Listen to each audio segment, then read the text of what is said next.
아까 말씀드린 2009년부터 저희들이 작물 6종가가 경북 기술인 작물 6종가가 생기면서 6종을 시작하게 했어요. 벼도 6종하고 콩도 6종을 했는데 저희들이 이제 한 6종을 한 처음에 초기의 목표는 뭐냐면은 항상 저희들이 콩을 찾는 건 서리태를 대체할 수 있는 품종을 찾아요. 그러면 저희들이 드릴 수 있는 품종이 딱 한정이 되어 있잖아요. 청자 3호 아니면 청자 5 이렇게 주다 보니까 농사를 짓고 전화 와요. 그런 콩을 줬냐고. 왜요? 그러면 수량이 많이 나는데 맛이 없고 막 갈라지고 뭐 이런 콩을 줬냐고 도로 욕을 막 하고 이래요. 그래서 이제 서리태 대체할 수 있는 품종이 없을까. 그래서 저희들의 목표는 이제 그러면은 서리태를 대체할 수 있는 경북농업기술에서는 그런 검정콩을 만들자. 그러니까 그런 검정콩을 육성하자. 그래서 시작한 게 저희들은 서리태 대체 검정콩이에요. 그래서 이제 농가에서 대부분의 이 서리태를 의존하는데요. 왜냐하면은 키가 140에 200cm입니다. 서리태. 지금 제게 만수 검정콩 재래종 서리태를 말하면 이렇고요. 일단 도복이 굉장히 많이 되고 있어요. 그리고 이렇게 탄립이 많이 돼요. 다 터져버립니다. 그렇지만은 이거 보면은 속이 파랗고 이렇게 백분책이 있으면서 맛이 굉장히 좋아요. 품질이 좋기 때문에.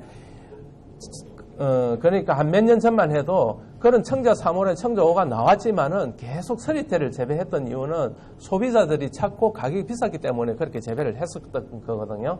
그래서 이제 저희들이 한 거는 일단 육성된 품종들은 키도 작고 이렇지만은 재배적인 그 특성이 굉장히 좋아요. 그렇지만 이게 종피가 갈라진다든지 아니면은 이거 콩알이 작다든지 아니면은 안에 속이 노랗거나 아니면은 옅은 초록색인 이런 품종들이 많았습니다. 그래서 저희들은 품질은 서리태만큼 좋고 그리고 재배적인 특성은 지금 기존에 나와 있는 육성 품종보다 더 좋은 그런 품종을 만드는 게 목표를 해갖고 만드는 게 지금 이제 새바람하고 경영청하고 나온 품종들입니다.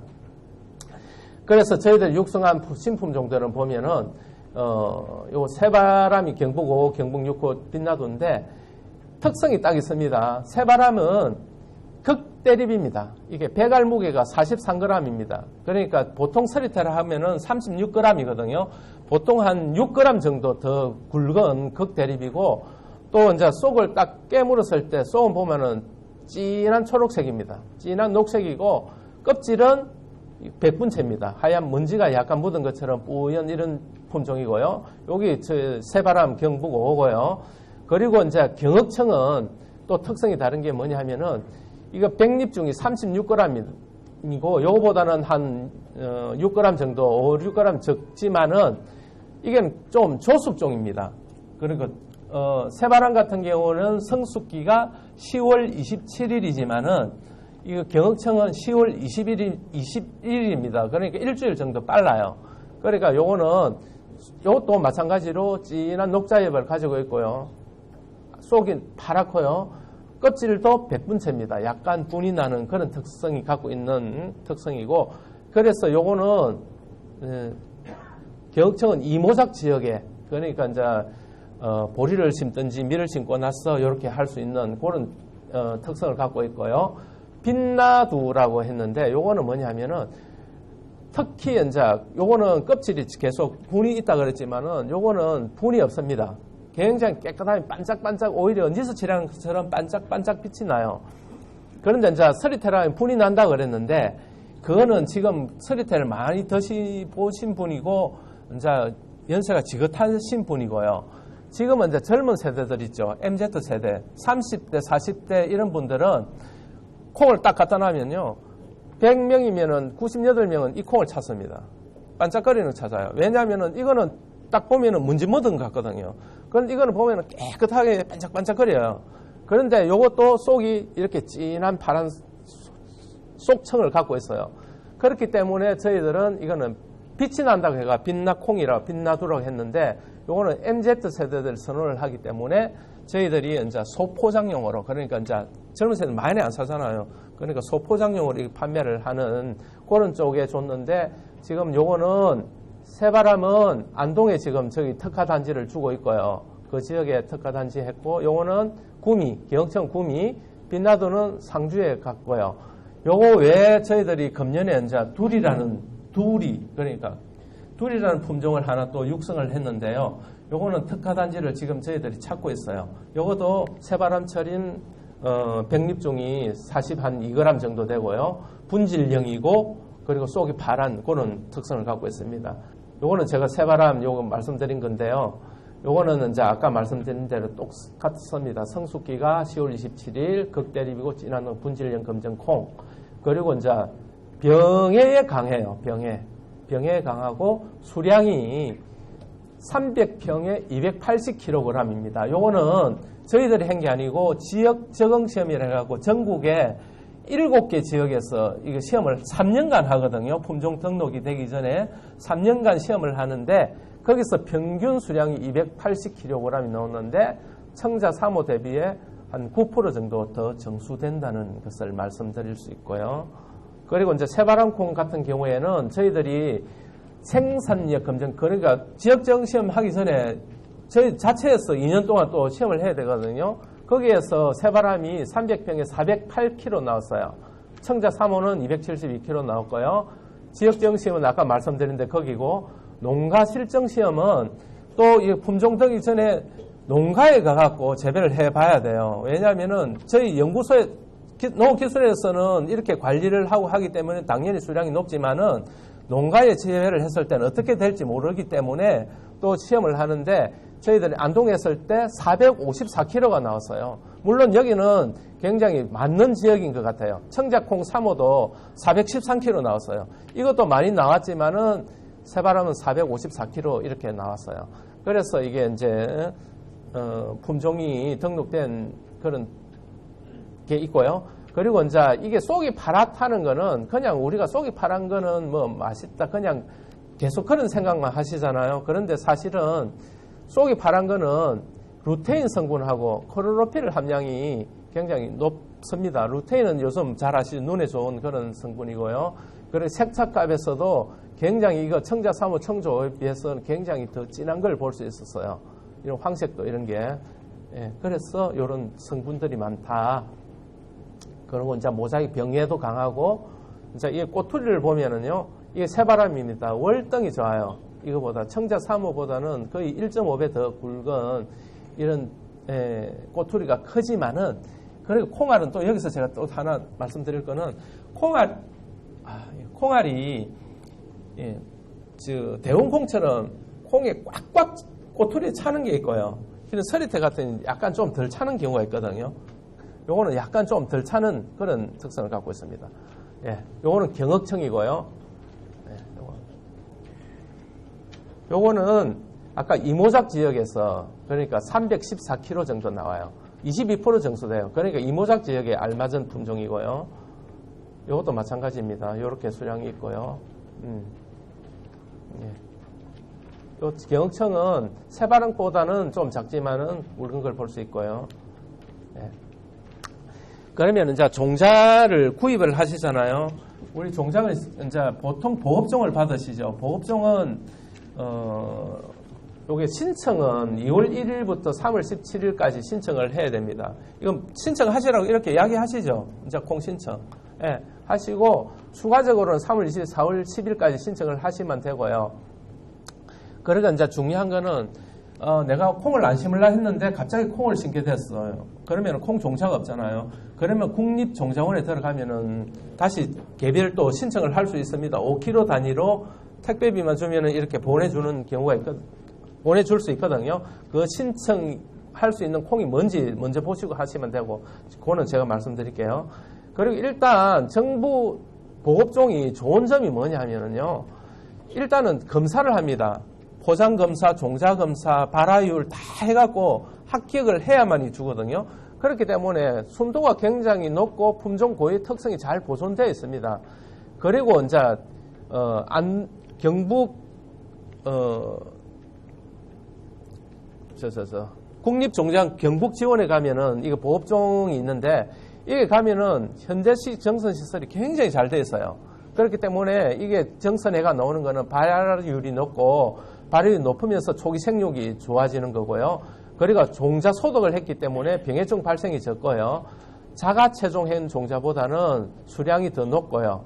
그리고 시중보다 종자 가격이 싼 그런 좋은 점이 있습니다. 예, 그렇기 때문에 될 수 있는 보급종을 사셔야 되고요. 아까 제가 말씀드린 종자 구입을 했을 때는 요 국립종자원에 들어가면 이렇게 나와 있습니다. 배너가 나와 있으면은 요게 이제 신청할 양이 뭐냐 보면은 대원콩, 대풍콩, 선유콩 이렇게 나와 있어요. 요거는 제가 예시입니다. 이렇게 나와 있으면은 신청 가능 양이 이렇게 나와 있어요. 그러면은 여기 전화해갖고 내가 몇 킬로 신청하겠습니다. 이러면 주소 가르쳐 주면은 돈을 줘요. 요거는 나중에 종자를 못 구했을 때 하시는 거고, 요 가격이고요. 그리고 이제 콩 같은 경우는 제가 아까 말씀드렸는데, 새바람을 저희들한테 종자를 돌라 그러면 아무리 저희들 육성한 종자라도 못 드리거든요. 왜냐면은 국가에서 관리하는 작목이 5가지가 있어요. 벼, 보리, 콩, 감자, 옥수수. 요 5가지 종류는 국가에서 관리하는 그런 품종이기 때문에 그냥 마음대로 팔고 하는 게 아니고요. 보급 체계가 딱 있어요. 우리가 종자를 육성했으면 기본식물이라는 게 있고요. 그리고 기본식물을 원원종이라고 생산을 해요. 그거는 각 도원 농업기술원에서 원원종을 생산합니다. 원원종을 생산하면은 이 원원종에서 농가에 가는 게 아니고 그 다음에는 원종이라는 데 가요. 원종은 경북에는 어성에 있습니다. 경북 어성에 원종장이 있어요. 거기서 그거 또 다시 생산을 해요. 그 종자가 또 가지를 남고 다시 보급종으로 가요. 그리고 원원종, 원종은 국가기관에서 이렇게 채종을 하고 있고요. 그리고 보급종은 국립종자원에서 기약재배를 합니다. 보급종은 농가에서 하고 있어요. 기약재배를 하는데 이 세 과정을 거쳐서 우리가 이 선생님들이 받아보는 종자는 보급종입니다. 벼도 마찬가지고 콩도 마찬가지고 보급종을 받아보셔야 되고요. 그 중간에 만약에 새바람 이런 콩들은 보급종까지 갈 수가 없어요. 보급종들은 여러 품종을 못하고 한두 품종 이렇게 밖에 못하거든요. 그렇기 때문에 새바람 같은 건 보급종을 갈 수 없고 원원종에서 원종까지 가갖고 원종에서 보고를 하는 경우가 있어요. 땅콩이라든지 이런 거는 원종에서 다 하거든요. 그러니까 원종에서 이게 보고를 하기 때문에 갑자기 저희들이 품종을 만들었다 해갖고 여러 선생님 들을 수는 없고요. 저희들이 이제 새바람 같으면은 새바람 경업청은 지난해에 국립종자 품종 출원 등록이 됐습니다. 그 기간이 몇 년이냐면 10년입니다. 10년. 딱 기본적으로 연구를 해야 되는 게 10년이고 국립종자원에 가서 또 2년 동안 또 검사를 해요. 이게 순도라든지 이게 맞나. 콩 같으면 밀양에서 하거든요. 그게 완전히 끝나면은 이제 이름을 달고 나와요. 지금까지는 경북 5호, 6호 이렇게 나왔지만은 등록이 탁 돼버리면은 이제 새바람, 경업청, 빛나도 이름이 나오는데 그 다음에는 이제 어떻게 하냐면 종자 생산이 들어가요. 종자 생산이 들어가는데 저희들이 기본식물 생산해서 원원종 생산을 했죠. 그러면 원종으로 가요. 이 생산이 들어가야 되는데 원원종에서도 이제 뭐 많이 생산하면 될 수 있는데 저희들이 생산할 수 있는 거는 다른 원원종들도 있어요. 대원콩, 선풍콩, 대창콩 이게 900kg를 저희들이 생산을 하거든요. 생산을 하고 이거 외에 또 새바람, 경업청, 빛나두, 두리 이렇게 또 생산을 해요. 그러다 보면은 농업기술원 자체에서 생산할 수 있는 양은 새바람 같으면 100kg 정도밖에 안 돼요. 저희들이 생산할 수 있는 양이 100kg 있는데 이걸 전국으로 줄 수가 없어요. 1kg씩 한 알씩 줘도 다 못 줘요. 그렇기 때문에 지금까지 저희들은 전화 오시고 센터에서 전화 오시고 새바람 구하려고 하시도 거의 한 번도 유출을 안 시켰어요. 종자를 안 드렸어요. 그런데 이제 유튜브를 보면 종자가 나와 있잖아요. 안동에도 있고. 그건 왜 그러냐면은 아까 제가 말씀드린 대로 품종 등록하기 전에 농가 실정 시험을 해요. 실정 시험을 해야 돼요. 그걸 한 종자가 이제 저희들 수거를 못하고 본인들 갖고 있으니까 이거는 판매를 해야 될 거 아닙니까? 그렇게 농가에서 이렇게 자율 교환이라는 건 괜찮아요. 농가하고 자율 교환을 해가 돈을 받고 이거는 만약에 재배를 했을 때 문제가 있어도 내가 제기를 안 하겠다는 그런 약속을 해요. 모래 약속을 하기 때문에 그렇게는 생산을 해도 괜찮은데 저희들한테 보업종이라든지 만약에 가져가셔갖고 문제가 있으면 선생님이 가만 안 있잖아요. 이거 종자가 왜 이러냐고 막 그러잖아요. 그거는 포장검사, 종자검사, 발화율 검사 다 해갖고 국가에서 도장을 찍어줘요. 탁 도장을 찍어줘요. 검사라는 합격이라는 거. 그걸 했을 때는 저희들이 책임을 지는 게 아니고 나라에서 책임져. 이거 문제가 있으면은. 그런데 이제 저희들이 만약에 종자를 줬다. 그러니까 이게 뭐 문제가 있었다. 물론 문제가 없겠는데 뭐 재배를 하다 보면은 내가 재배를 잘못해도 뭐 나라 탓이고 막 이렇듯이 그렇게 이야기를 해요. 그러면 저희들은 책임을 못 져요, 사실은. 그렇기 때문에 저희들이 바로 종자는 드리지 못하고 그렇게 종자가 나는 것이고요. 그리고 이제 아까 제가 말씀드린 저희들은 지자체가 경북이잖아요. 일단 경북을 살려야 되잖아요. 그렇기 때문에 뭐 도지사님이든지 원장님이든지 간에 품종을 만들어서 먼저 3년 동안 우리 지역에 단지를 만들어라. 특화 단지를 만들고 그 다음에 이제 전국으로 나가게 해라. 이래갖고 이제 만드는 게 단지를 만드는 게 아까 새바람은 안동이고 기역전 구미, 빛나도는 상주. 이제 둘이는 하나 정해야 돼요. 그렇게 해갖고 기본 식물을 100kg씩 주고 3년 동안은 거기서 어떻게든지 가공을 하든지 해갖고 3년 동안은 새바람 같으면은 안동에서 이제 한 지역을 만들든지 특화를 시키라 이렇게 해가지고 좋은 게 이제 거기서는 종자가 나은 것 같아요. 저희들은 안 좋고 그러니까 이제 그 종자를 구입하실 때는 아까 그런 거는 감안하셔야 돼요. 포장검사, 종자검사 이런 걸 안 하기 때문에 순도는 좀 떨어질 수 있어요. 그렇지만은 저희들이 좋은 종자이기 때문에 그렇게 순도는 많이 아직까지 안 떨어질 거예요. 안 떨어지고 이제 단지 뭐가 문제냐 하면은 발화율. 그러니까 거기서는 기계를 수확을 해요. 저희들은 손으로 해가 손으로 다 탈곡을 해요. 원은 종들은. 그러니까 다 선발을 하는데 기계로 수확을 하기 때문에 발화율이 떨어질 수가 있고요. 그리고 이제 종자대가 굉장히 비싸다 그러잖아요. 15,000원, 17,000원 이렇게 받으신다 그러는데 그분들은 저희들은 기간제 근로자 있어갖고 하나하나 손으로 다 골라주면 그분들도 종자를 하려고 그러면 발화율 최소한 85%는 안 돼도 80% 이상은 돼야 되거든요. 그러면 그분들도 종자를 다 하나하나 골라야 돼요. 손을 구해갖고 골라서 이렇게 판매를 하기 때문에 좀 비싸더라도 그런 걸 조금 이해해 주시면 좋을 것 같고요. 앞으로는 좀 저렴해지겠죠. 보급종이 나오면은 그렇게 생각해 주시면 되고요. 그래서 아마 여러 선생님들도 마찬가지고 새바른 종자를 많이 찾으셨고 그리고 센터에 계시는 분들도 굉장히 곤욕스러웠을 거예요. 농업인분들, 선생님들은 자꾸 종자 돌라 그러고 저희들은 안 된다 그러고 막 그래갖고 굉장히 그런데 이게 이제 풀립니다. 올해 이제 원종 생산해가 원종까지 지금 들어가거든요. 들어가면은 금년에 생산하면은 내년에 한 1000kg 정도는 생산할 수 있을 것 같아요. 제 계획은 1000kg 생산하면은 이 1000kg가 지금 모자랄 것 같아요. 모자라요. 전국은 아예 생각도 못하고 경북도 1000kg 모자랄 것 같은데 그래 되면은 이게 전국에 모자라다 보면은 이게 어느 단계까지 가야 되냐 하면은 또 보급종 단계를 가야 돼요. 이게 바로 보급이 안 되고 한 단계를 더 거쳐야 돼요. 그러면은 보급종까지 해가 생산을 하려고 그러면은 최소한 1, 2년은 걸릴 것 같아요. 예, 잘하면 올해 보급이 내년에 보급되죠. 그러니까 내년에 심을 수 있을 것 같고. 그런데 이제 아까 제가 말씀드린데 저희 콩들이 다 좋다고 그러잖아요. 그런데 꼭 그런 거는 아니거든요. 새바람도 그렇고 일단은 굵고 분질형이고 그리고 굉장히 토복에 강합니다. 토복이 강한데 토복이 강하고 병해충에 강해요. 그렇지만은 남부 지역에는 노린재 피해가 심해요. 이게 단맛도 나고 좋다 보니까 좀 찝어요. 노린재 피해가 있고요. 제일 좀 지금 아직까지 저희들이 개선을 못한 게 탈립입니다. 서리태를 교배를 하다 보니까 서리태만큼 이렇게 탈립은 안 되지만은 그래도 이제 숫기를 늦춘다든지 토양 수분이 적다든지 그러면은 약간 탈립이 되거든요. 그러면 적기에 수확을 해 주셔야 돼요. 적기에 수확해 주셔야 되는 고는데 그런데 중요한 거는 탈립이 된다 그래도 한두 알 그러니까 몇 개 이렇게 탈립이 돼요. 그런데 사실은 콩이 굵다 보니까 이게 탈립이 되면요 다 떨어진 것 같이 보여요. 사실 몇 개 이렇게 떨어지게 있으면은 그런데 사실 저희들이 시험해 보면은요 그 탈립된 거는 300kg 중에 한 30-40kg 정도밖에 안 돼요. 그러니까 300kg의 수확을 한다 그러면은 탈립이 됐다 그러면은 한 280kg 정도는 된다는 거죠. 270kg 정도는 된다는 거고.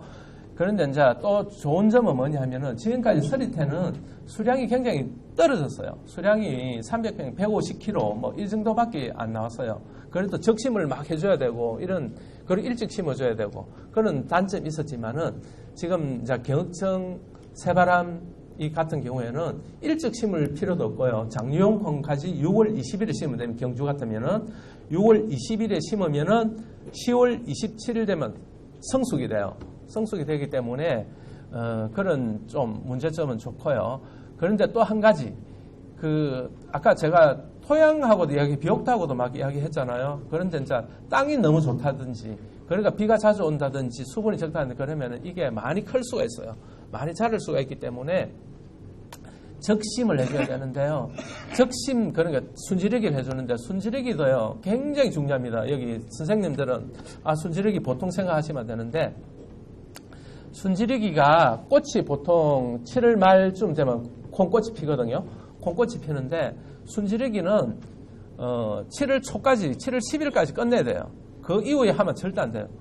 하면 안 되고, 그때 하면은, 왜냐하면은, 꽃 피기 전에 순지르기를 해버리잖아요. 그러면 이미 가지가 굳어버려요. 원가지가 굳었기 때문에 엽순이 안 나와요. 그러니까 키가 작으면서 엽순이 조금 나오다 끝이 나버려요. 그러니까 순지르기를 잘못하면 키가 한 요 정도에서 요렇게 달리는 끝이 나버려요. 그렇기 때문에 일찍, 그러니까 7월 10일 이전에 일찍 해줄 때는 강적심을 해줘야 돼요. 완전히, 콩 본엽이 한 6장 정도 되면 한 2-3장 정도 나오듯이 거의 없다시피 확 잘라줘야 돼요. 그러면은 아직까지 땅이 안 굳었기 때문에 가지가 옆에서 순이 쭉 올라와요. 쭉 올라오면서 자라거든요. 그렇게 일찍 해줄 때는 강적 시즌이잖아요. 만약에 이제 내가 적심을 안 해주는데 분명히 이게 도복이 될 것 같다. 태풍이 오든지 하면은 많이 자랐잖아요. 그러면은 이때는 적심을 해주는데 밑에서 해주는 게 아니라 끝 순만 이렇게 잘라준다고 생각하시고 순만 날려준다고 생각하시고 이렇게 해주시면 돼요. 그러니까 적심 시기도 굉장히 중요하기 때문에 해주셔야 되고 그래도 또 적심을 안 해주고 완전 도복이 되어버리면은요 콩도 안 달려요. 그렇기 때문에 마지막에 할 때는 순만 잘라주세요. 살짝 잘라주시면 돼요. 잎이 아니고요.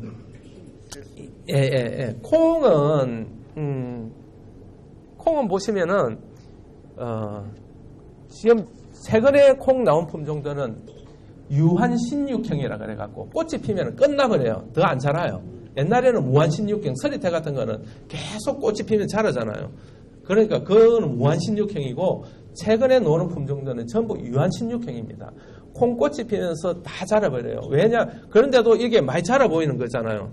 그건 뭐냐면은 마지막에 나온 잎에 엿병이죠. 그러니까 잎자루 그게 쭉 이렇게 자라는 것이지 진짜 이거 식물체는 많이 안 자라요. 요 끝이에요. 그러니까 제가 적심을 해주라는 건 잎을 잘라주는 게 아니라 끝부분, 요 끝부분을 날라주라는 겁니다. 예. 노린재 약은 언제쯤이 제일 적합한가요?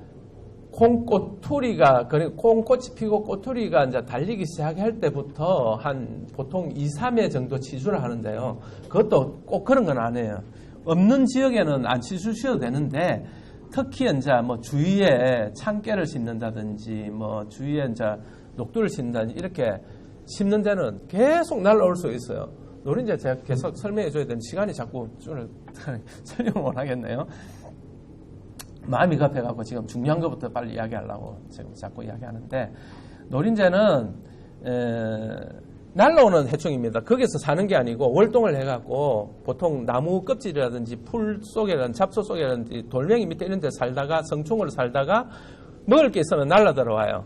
그런데 이제 왜 콩을 좋아하냐? 해필 다른 것도 좋은데 다른 것도 다 피해를 있어요. 복숭아도 있고 다 피해를 주지만은 이 곤충들은 그 자체에 단백질이 굉장히 많잖아요. 우리 번데기하고 막 곤충을 먹는 게 단백질 때문에 먹는 거잖아요. 그렇기 때문에 콩에 단백질이 많은 걸 얘들이 다 알아요. 그래가 와가 콩 먹을 때 되면 와가고 흡접을 하거든요. 연구 결과에 의하면은 그 단백질을 섭취하는 노린재는 알을 낳아서 무성란을 낳고요. 단백질을 섭취해야 하면은 유성란을 낳는데요. 그렇기 때문에 아마 제가 생각할 때는 콩을 좋아하는 것 같아요. 콩 단백질이 많기 때문에 날아와서 먹기 때문에 그렇고 그거는 약은 몇 번 치주가 중요한 게 아니고요. 노린재 있으면 계속 치주셔야 돼요. 특히 이제 뭐 어릴 때는 꼬투리가 침으로 이거는 찌브가 흡접을 하거든요. 물을 빨아먹거든요. 특히 이제 단강 같은 데 보시면 쏙 들어가 쏙 놓은 거 폭 들어간 거 있죠. 그게 노린재 피해거든요. 어릴 때는 찔러버리면 꼬투리 자체가 떨어져 버려요. 없어요. 없는데 이제 콩이 달렸을 때, 콩알이 찼을 때 찔러버리면은 콩알 떨어지지도 않고 그냥 계속 품질이 떨어지거든요. 성숙 시, 그런 추석 무렵에도 굉장히 노린재 피해가 많아요. 그렇기 때문에 노린재가 있다면은 약을 좀 많이 치주셔야 되는 그런 게 있고요.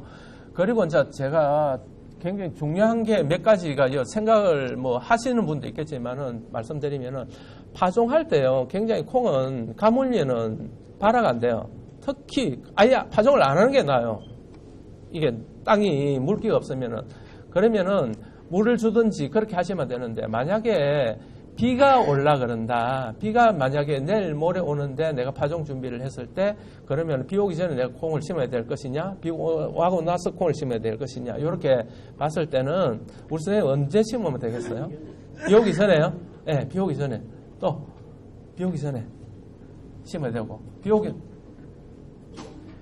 보통 제가 이게 강의를 가면 꼭 물어봅니다. 이거 왜냐하면은 콩을 비 오기 전에 심어야 되겠습니까? 비 온 후에 심어야 되겠습니까? 이렇게 물어보는 거는 뭐냐면은 결론을 말씀드리면 비 온 후에 한 2, 3일 후에 심는 게 좋아요. 왜 그러냐면은 콩에 발화하는 조건이 딱 세 가지가 있거든요. 발화 조건이. 이 세 가지를 어기면 하나라도 어기면은 발화가 안 돼요. 뭐냐면 일단 수분, 물기가 있어야 돼요. 두 번째 온도가 맞아야 돼요. 온도가 맞아야 되고 세 번째는 공기입니다. 산소. 어떤 분은 뭐 빛이라 그러는데 빛은 아니잖아요. 콩나물 하는데 덮여도 발화가 되잖아요. 이 산소하고 세 가지가 딱 맞아야 싹이 나오는데 발화가 되는데 우리 선생님 같이 먼저 이거 파종을 해버리잖아요. 그럼 콩을 심으면 이게 부드러운 땅에 심으면은 이 위에 비가 오면은 이 위에가 코팅이 되듯이 싹 이게 공기가 안 통해요. 비닐 덮어요. 이렇게 코팅이 되듯이 싹 돼버리면 시멘한 것처럼, 시멘트 발라난 것처럼 이래 돼버려요. 더구나 비가 계속 슬슬 오면 괜찮은데 비가 소나기 한번 오고 햇빛이 쫙 나버리면은 이게 발화율이 50%도 안 돼요. 못 뚫고 올라와요. 왜냐면은 이게 너무 딱딱해요. 콩은 콩 대가리를 뚫고 올라와야 되잖아요. 뭐 옥수수라든지 다른 뭐 완두라든지 또 완두 강낭콩은 아니에요. 강낭콩은 그런데 다른 녹두 같은 거는 밑에서 이렇게 올라와요. 밑에 떡잎은 땅에 있고 이렇게 올라오는 경우가 있는데 콩은 무조건 이게 떡잎을 뚫고 올라와야 되거든요. 그렇기 때문에 뚫고 올라오는 힘이 없기 때문에 못 올라와요. 그러면은 여기서 뭐가 부족하겠습니까? 수분도 적당하고 온도도 적당한데 산소 공기가 부족하잖아요. 그러면 이 안에서 다 썩어버려요. 그러면은 발화율이 한 50% 60%밖에 안 돼요. 비닐 필요한 쌤은 괜찮은데 그런데 이제 오고 나서 이제 심잖아요. 그러면은 심으면은 약간 호미로 예를 들어가 호미로 이렇게 땅을 파면은 끈적하게 이렇게 나오잖아요. 그러니까 이게 부스러지지도 않고 심으면 콩이 보여요. 이렇게 하얗게 보이지만은 이게 산소가 그런 공기가 있기 때문에 99%를 발화돼요. 그러니까 이제 항상 생각하시는 게 머릿속에 생각하는 거는 발화에는 산소에 있어 온도에 있고 이 세 가지가 있어야 된다. 요거 생각해 주셔야 되고요. 또 한 가지는 비닐 피복 우리 선생님 하신다 그랬는데 피복 하실 때 굉장히 또 조심해야 될 건 뭐냐면은 보통 6월 20일에 콩을 비닐을 해가 심는다 생각하실 때 우리 선생님 비닐 구멍을 얼마나 뚫고 심어요? 우리는 보통 한 30cm. 아니 구멍 크기를 그게 하여튼 손가락 한 2개 사이. 2개 정도. 왜냐하면은 이게 굉장히 중요한데 구멍을 크기가 굉장히 중요해요. 콩 구멍 뚫는 크기가 지름 5cm는 돼야 돼요. 5cm. 왜냐하면은 6월 달에는 굉장히 뜨겁기 때문에 비닐을 덮어놔가 이 비닐 속에 있는 뜨거운 공기가 이 구멍으로 다 빠져나와요. 빠져나오는데 기계 파종을 해가 황금 파종기처럼 이렇게 톡톡톡 뚫고 나오는 거는 올라오면서 다 이게 고온 피해를 다 받아가 다 죽어요. 최소한 5cm 이상 뚫고 심거나 아니면은 그 부분에 정확하게 심어가 비닐을 아예 공기를 이게 못 빠져나오게 흙을 다 덮거나 안 그러면 중간중간에 흙을 갖다 비닐을 공기가 없을 정도로 다 흙을 덮거나 이렇게 하셔야 되거든요. 그렇기 때문에 제일 중요한 거는 5cm 이상 뚫어줘야만 안전하게 올라올 수 있다는 거고 아니면은 다 덮어줘야 된다는 거고 그 구멍을 흙을 안 덮어주거나 했을 때 그 구멍으로도 풀도 많이 올라오거든요. 그렇기 때문에 그거 굉장히 중요하게 생각하시고 좀 조심을 해 주셔야 되고 또 뭐가 있을까? 하나 더 물어볼게요. 예. 해바람 오는 것이 비옥도에 됩니까? 예? 비옥도. 땅이 좋은 땅에. 네, 상관이 없습니다. 그렇죠. 예. 땅이 좋으면은요. 땅이 좋으면 좀 넓게 심어주셔야 돼요. 넓게. 같은 시기를 심더라도 내가 땅이 좋다 그러면은 조금 키가 더 클 수가 있잖아요. 그러니까 넓게 심어주셔야 되고, 좀 한번 적심해주는 게 좋고요. 그거는 내 방법. 저희들은 항상 이제 표준으로 이야기를 하지만은, 여러 선생님들은 내 밭이 어떤 상태인지, 비옥도가 어떤 건지, 뭐, 이렇게 알기 때문에, 거기에 맞춰가 조금씩 다르게 해주셔야 돼요. 일찍 심었을 때 이렇게 해주고, 늦게 심을 때 이렇게 해주고, 그런 거는 조금씩 해주시고, 뭐, 정 모르겠다 싶으면 전화하셔도 돼요. 전화하시면 저희들이 또 말씀을 드릴 수 있으니까,